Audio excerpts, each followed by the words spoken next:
So Civilization 7 is getting absolutely cooked right now, and the reason why is because apparently the game has released super unfinished, and there is a lot of people who are out there complaining right now about the game being janky, buggy, messed up, whatever the case may be.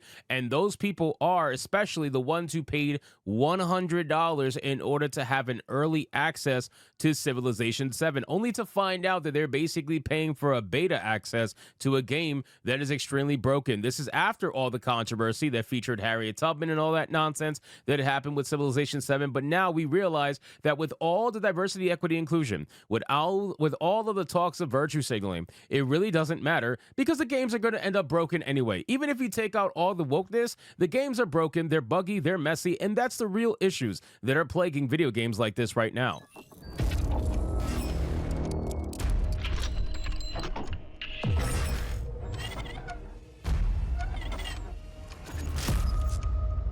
So let's get into this article, guys. But of course, before we do, if you are new here, just consider hitting that subscribe button. I would greatly appreciate it, and like the video to push us out into that YouTube algorithm. So it says the launch of the new Civ game was always messy. Longtime fans grapple with new changes to a beloved and complex strategy series, alongside the usual flood of initial complaints that greet any big new PC release, from performance problems to usability issues. And then a few months or years later, everyone is like, okay, actually, this is great now.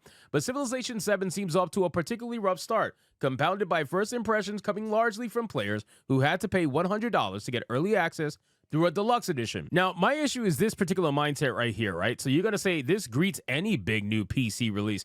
Not any, okay? There are some developers out there that are actually releasing games that aren't broken on day one, right? Unfortunately, they are too few and far between, but there are some out there that do it, and there are some big games that do it as well. Space Marine, for the most part, was pretty much, bug-free from what I remember. I didn't have a single issue playing that game on day one. Same thing with Black Myth Wukong. Aside from the one disconnect that I experienced, I didn't have any issues playing that game day one, but I do know that there were some people that had some issues with that, so I'll let that one slide. But Space Marine, I don't remember there being any problems. Now, obviously, this mindset right here is a big issue in gaming because you are basically just being complacent. You are not actually holding these developers accountable in any way whatsoever, unfortunately. You're probably not refunding the game. You're probably not leaving them a bad review. You're not doing anything to make them wake the hell up and realize that this is unacceptable. And PC gamers have been proven to be able to get things done, right? We've seen so many things happen over the last couple of years in the gaming industry where PC gamers were the one who actually got change happened and made. So anyway, it says everyone's okay with it now. This is great now.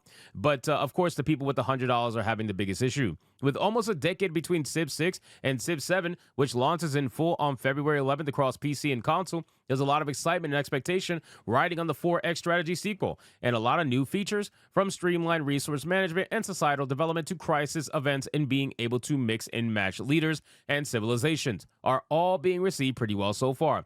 Civ 7 isn't a bad game. At its core, it might even be a great one, but there's a lot of surface level stuff getting in the way.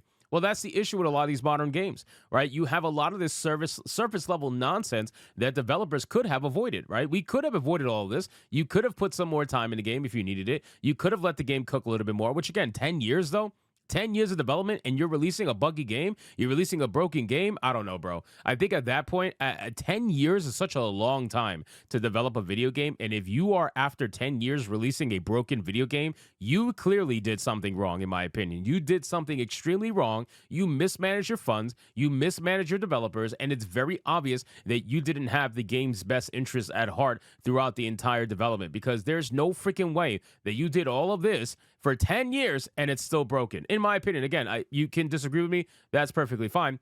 Current Steam reviews for the game are mixed. All right, so at least people are actually leaving bad reviews, so that way we can hold these developers accountable for the meantime.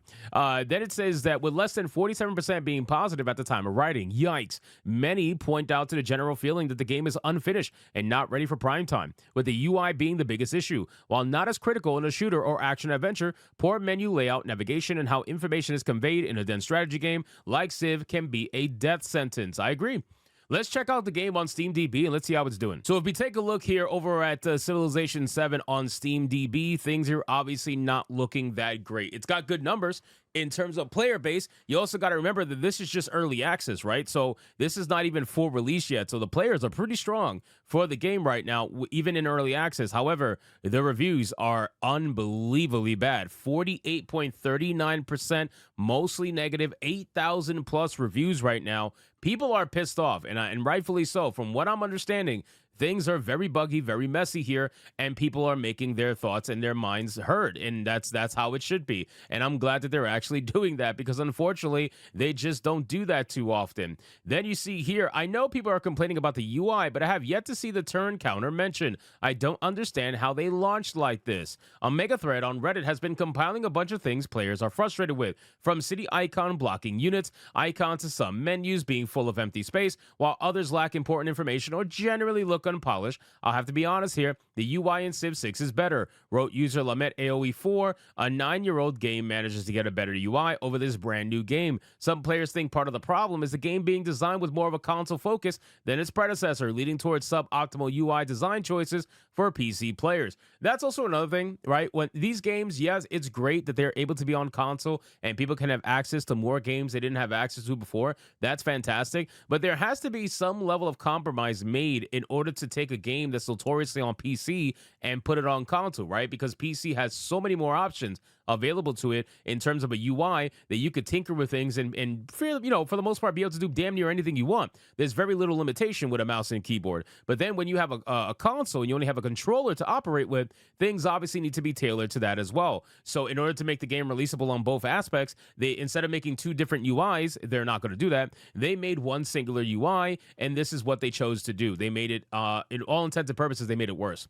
Others have been much less generous. A couple of minutes in, and it's just so blatantly unfinished, especially by Civ standards. Another fan wrote, the UI is total slop. Everything looks super janky. The resource icons are like stock images from 1998. A third wrote, I actually love a lot of things about this game, but it's a pile of slop. Clean it up, y'all. Civ 7 currently sits at 81 on Metacritic, which, while generally positive, is the lowest for the series in some time. I mean, look at these reviews. Look at these, just nothing but negative reviews.